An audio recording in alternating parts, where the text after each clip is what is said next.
In terms of planning, which is what we've touched on, they're kind of saying, sometimes it's event driven, like you said, is an audit. Okay, we don't have an ITAM practice or an ITAM program.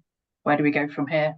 So they've got they want to do it, but they don't have the knowledge. So as a service provider, we bring in that knowledge and expertise to baseline, benchmark where they are, because then obviously as well you can measure from there onto the progress. And I think you said that in the standard about doing the canvas, like a business canvas, so like a brainstorming session or post-its on the wall to see what you want to get out of your ITAM program.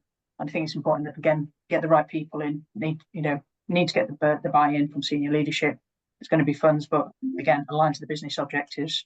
Make sure that it's all talking back to each other and it's all relevant to the C level, etc. What we very much like to do is kind of a twofold methodology. Yes, having everyone in the room, and really I find that even having those detractors in the room, this isn't going to work.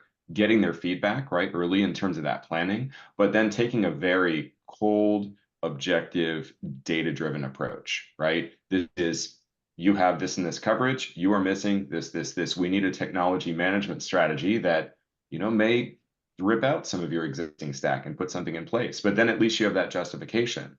We want to have this and this publisher scope that, oh, you know what? Turns out this kind of pain in the neck publisher from sourcing is just their silo issue. For the overall objectives in the organization, we look at that data. So I think kind of blowing away all the politics and tribal knowledge and just taking that data-driven approach. The ITAM function shares a lot of goals with, for instance, security. And there's a lot of things that may not be in place, but are very easy to organize. You may not have an acceptable use policy for your assets, for instance, but there are chances that it has a huge overlap with what security is already giving out or corporate governance is already given out. And there's a lot of links in the governance layer that you can already make that are not too much effort, even when it comes to scope.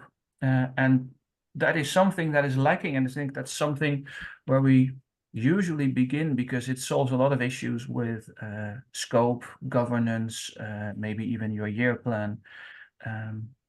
And that's always striking, and that are not the things that you need huge amounts of FTEs for, but you can relatively easily organize in the first year that you're building your practice.